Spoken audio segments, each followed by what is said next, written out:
Hi and welcome, my name is Aiden and this is another screencast on Angular 2. If you like what I do, make sure to follow me on Twitter by pressing here and subscribe to my channel by pressing here. We've just reached over 3,000 subscribers, so I'm hoping this channel will keep on growing and gain more and more views and subscribers. So I've been getting the question quite a lot on how to deploy an Angular 2 application. I've been asked how to use it with Webpack. I haven't really used Webpack, so I just recently tried to find different ways of deploying Angular. And I am pretty fond of using Microsoft Azure as the hosting platform. So in this screencast, we're going to demo how to get deployed to Azure and build a prod and do a prod build of an Angular 2 app and deploy it.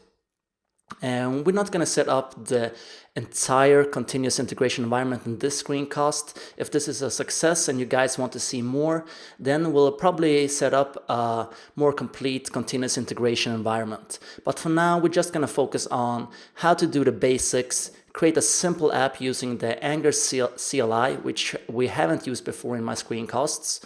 But we're going to use it just to show you how we can get a production build of our app really easy. And perhaps I'm going to try to convert my ng2 play repo to use the same production pipeline. So enough about that. Let's take a look at how we can use Angular CLI to scaffold a project and then get deployed to an Azure website. So Angular CLI is a command line interface tool which allows us to use commands from the command prompt to scaffold an ng2 application. And this is maintained by the Angular team or some team at Google. And it's pretty cool. I haven't used it until now, but we're gonna see a couple of commands here and what we can do with it in a couple of minutes. But one thing to keep in mind is if you want to be on the bleeding edge of the release candidates, you won't be able to use the Angular CLI because they are lagging behind on their release candidate versions. It's not that easy to keep up with the pace that the Angular 2 team has. So the Angular 2 team obviously needs to do a release before they can adapt it to this command line tool. So a prerequisite here, I noticed a lot of my subscribers sometimes don't even have Node installed. So make sure to install Node, and when you get Node, you get npm, which you can use to install packages. And in this case, they want you to have typings version 1 or greater installed as well. And I'm going to show you how to install that in a minute. So anyways, what we're going to need to do here before we can start using the Angular CLI is simply open a command prompt and install Angular CLI, the Node package globally. And I've already done that, so I'm not going to do it again. It takes a while. Make sure to run it from an elevated command prompt. And then to install typings, as we saw was a prerequisite here, just do the same thing, but just install typings instead. And that's pretty much it. So once you've done these steps, we can go ahead and scaffold a new project by simply typing ng-new and then the project name. So to begin with, now we can type ng. So that's the whole idea by installing the Angular CLI. We can press ng and then pass in help. And we should get a list of the available commands. So there should be quite a few commands here available for us. And we can see even the help is very verbose, but I'm guessing this is a good thing, I don't know. But sometimes they give you too much options to tweak and play around with. But let's just focus on a few commands here to get this up and running. So we're gonna let's clear the screen here. We're gonna type ng-new and then ng2 Azure, for instance. And then we're gonna let this do its work. Alright, so this ran for what seemed forever. And finally, we finished initializing or scaffolding our new project, and we didn't get any errors, so I'm guessing this is a good sign. And if we just type ng-serve now, we're gonna fire up a live reload server. But before we do that, let's do some more things. Let's add a service in there. Let's add another child component. But let's open up VS Code first and take a look at what we have. So we don't have a dist folder yet, and that's because we haven't built our application. But if we take a look under source here, we can see that we have an index.html file that will leverage our system.config.js file, which is going to be produced from this system.config.ts file, which loads up Angular for us, and it also adds the app-specific barrels. So every time we use the Angular CLI, it's gonna update this file for us. We don't need to do this manually. And we got a main TS file that's gonna enable production mode if the environment is set to production. We can take a look in environment here under source app, we can see that the default flag is set to false. But when we try to build or serve the prod, we're gonna pass in through there. So let's come back here. Wait a minute, that was our main.ts, and what we simply do here is we bootstrap the app components. And the app component is really simple. It just has a separate template and it has a separate style sheet, and it sets a title to AppWorks.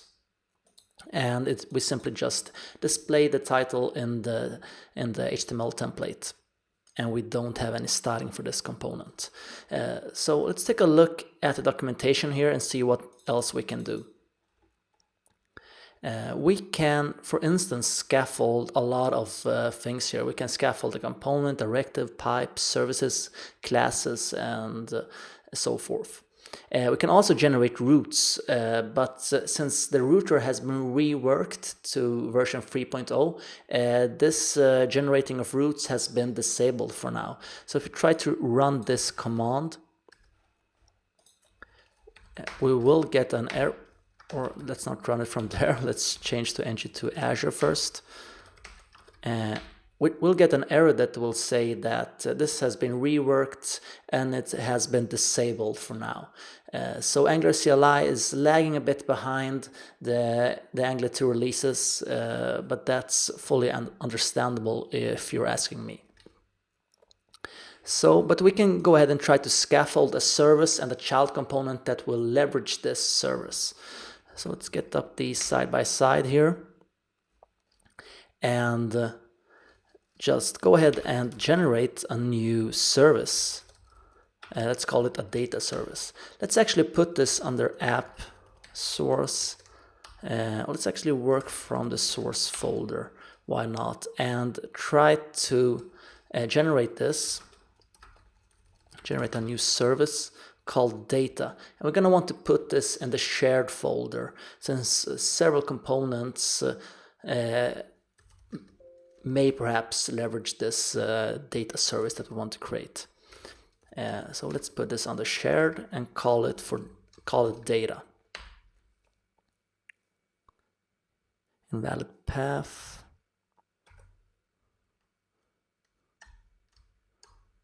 Right, so what I needed to do was to go up to the app folder. Let's see if we have a shared folder here. Yep.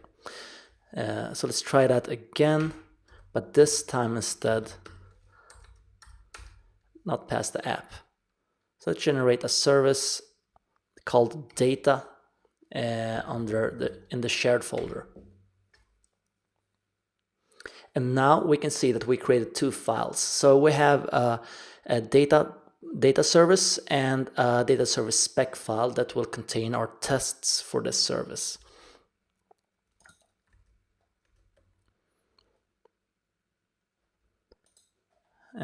And what should have happened here is that our index.html should be updated, or index.ts, and we're exporting the data service here. So every time we're using the Angular CLI, it will update these files for us, which is quite neat because these things could be easy to forget.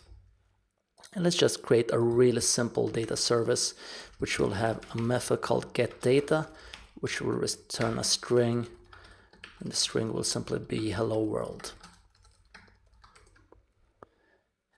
So that's our service. Let's also generate a child component that will leverage this service, just so we can see when we bundle the application how these files get fetched, if they are fetched separately or if they are bundled together.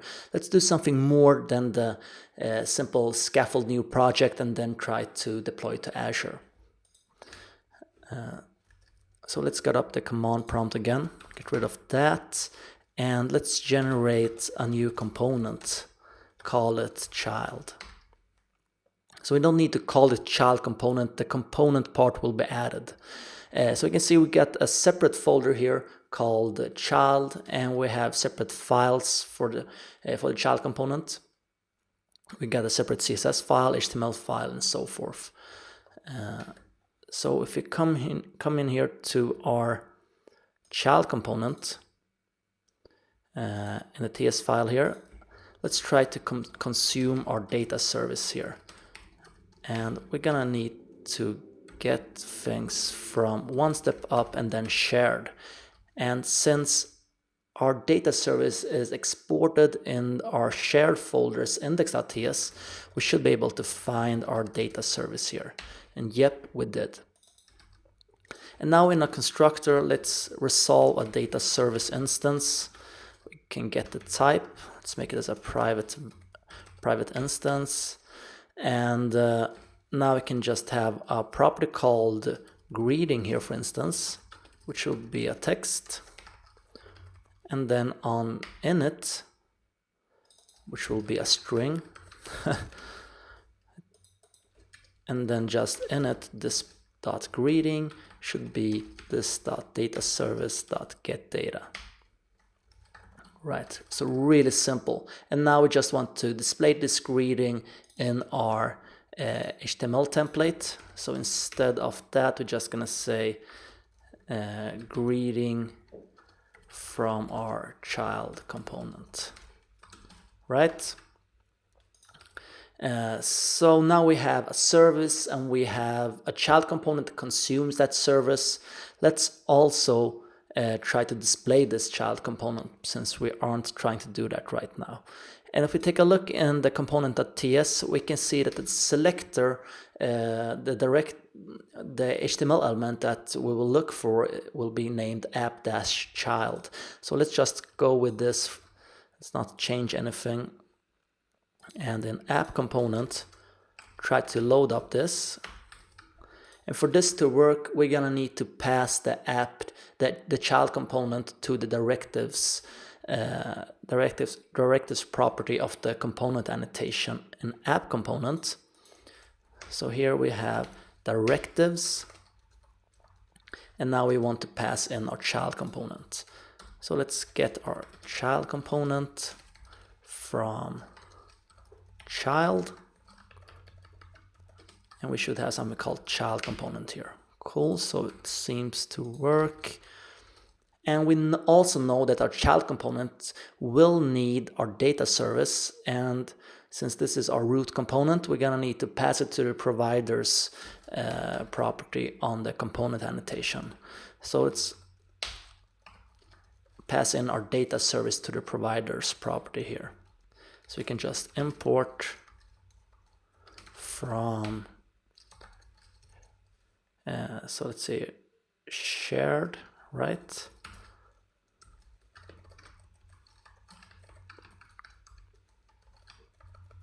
And let's get our data service and pass that in. Right. So let's just make sure that we haven't forgotten anything. We're passing our child component to the directives array along with a data service. Our app.component.html will have an HTML element called app child, which is the selector for this child component here. And this child component will resolve a data service, and in it will set the greeting to the get data, which will just say hello world. And in our child component HTML, we are printing out that message and then adding from our child component. So now we should be able to just, let's get up a couple of steps and just do ng serve, and hopefully this will serve our application. And it didn't, so let's take a look at what's happening. Right, so we are in trouble because our tests won't build. Right, so I was a bit sloppy here. We have a component.spec.ts file that tries to instantiate our child component, and our child component actually takes a parameter, which is our data service here. But let's just make this compile. And I noticed that we aren't running this prompt in elevator mode. Let's open up a new command prompt.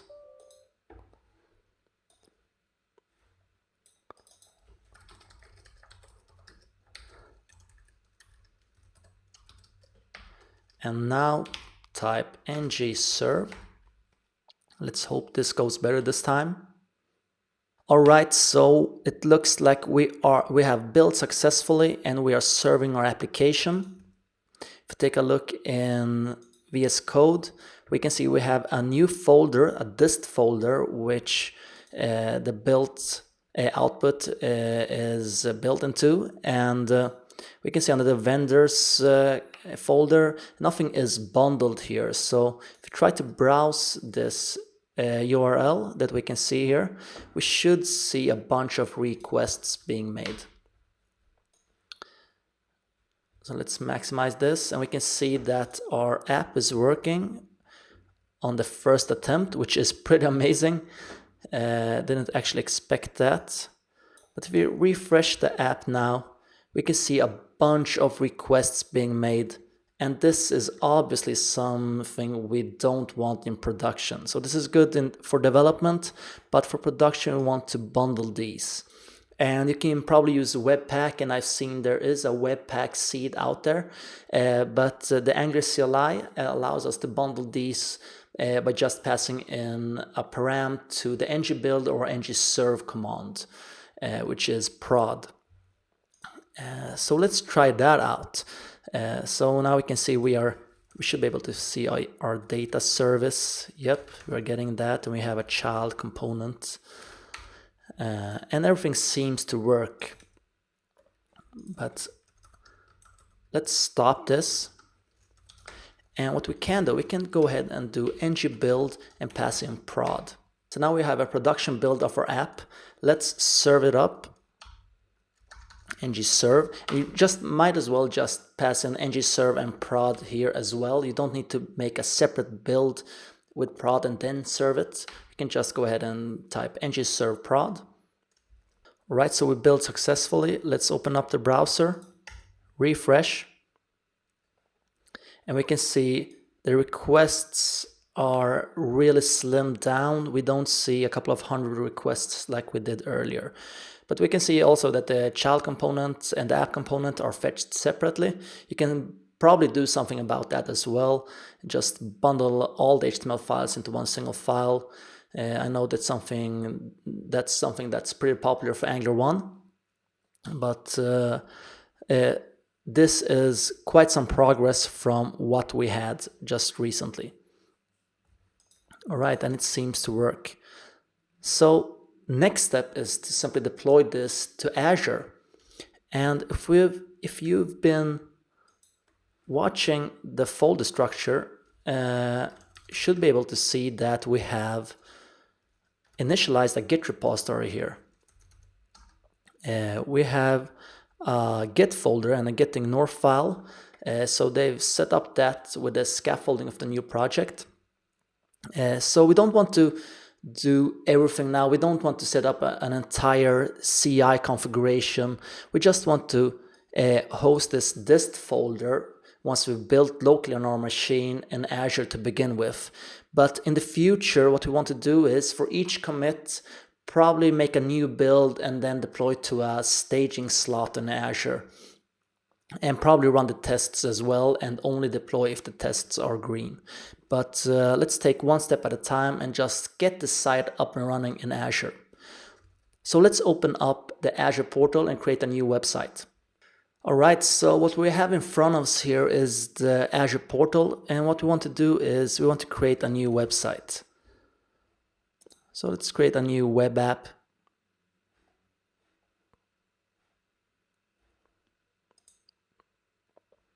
I want to create this.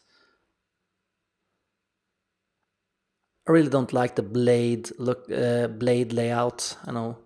Let's use my BizSpark Premier subscription, and let's create an ng2 Azure. See if that's available. Yep. So it's gonna be hosted on the ng2 azure.azurewebsites.net. Let's create a new resource group for this. Let's call it the same as the app, and let's create this. All right, so we've created our new website in West US. I don't remember picking that, but I probably did. And we can browse this site now, which will just show us the default created Azure website. But now let's try to deploy this site using Git. And to do that, we're gonna come down under deployment here and set the deployment source. So we're gonna choose one. And here we can deploy directly from GitHub if we want to do that, or Bitbucket, which is quite awesome. But we're gonna do a local Git repository. And by doing that, we're gonna see what that means in a second here. Just gonna press OK here and set that up. And let's set up some deployment credentials as well and save that up. And let's close this blade up, get back here, and we have a git clone URL here, which we're gonna copy and add as a remote branch, which we're gonna push to. So this isn't ideal in any way. I just want to get something up there. I might as well just open an FTP program and FTP up the files. But we're just gonna prepare this for some CI that we're gonna, continuous integration that we're gonna set up in the future. But for now, we just want to upload the dist folder. So just to be clear here, we don't want to upload the entire project structure here. For now, we just want the things that is in our dist folder. And we haven't pushed this to GitHub either, but we're gonna do that in separate screencasts. So for now, I'm just gonna do something really ugly here. I'm gonna go into the dist folder and do git init. So don't hang me for this, but I'm just gonna add all the files here. So I built a production app on my laptop, and I'm gonna add all the files. Right, I'm gonna need to add all the files and then commit this. So this is the initial commit, and now just gonna need to add a remote branch here, a remote target. Git add remote. Let's add Azure, and then paste in our URL. This should be git remote add Azure. And now just git push Azure. I'm gonna push the master. And now I got the credentials window up here on a separate screen. And now just simply need to provide our credentials that I just enter in the Azure portal, which will be ng2 Azure, and then my secret password. Hit OK. So this should start pushing. Let's cancel that up. And let's see, it actually looks like it did something. I just didn't get the output. Right, so let's take a look in the browser. Hit a refresh. Nope, still the same. Let's come back here and try that one again. All right, looks like it's going a bit better. Right, so now it's actually running. I needed to cancel the previous job, which was hanging for some reason. And now we should have pushed this to the local Git repo on the Azure website. And if we refresh this site, we get our Azure app that is loading and it works. So we got hello world from a child component. If we refresh this, we should see that we are not fetching as many files as we are used to when running ng2 in development mode. So with Angular CLI, we were able to scaffold a new project really easy. We used ng-new command along with ng-g and then created a service and then a component, and we built a production version of the app and we uploaded it to Azure using Git deployment. So we did a couple of cheats here. We didn't actually build the app in Azure. We built on our development machine. So in the future, we want the workflow to be as when somebody does a commit, we want to start building the app, we want to run the tests, then we want to build the production app on Azure, and then just deploy the dist folder. And we shouldn't run this as a separate step on our development machine. But that was a really short and simple guide for you guys to start hosting your apps and not deploying your entire dev or debug build folder. So I hope you guys enjoyed this screencast. Make sure to subscribe if you haven't already. And until next time, have a nice day as always, guys. Bye.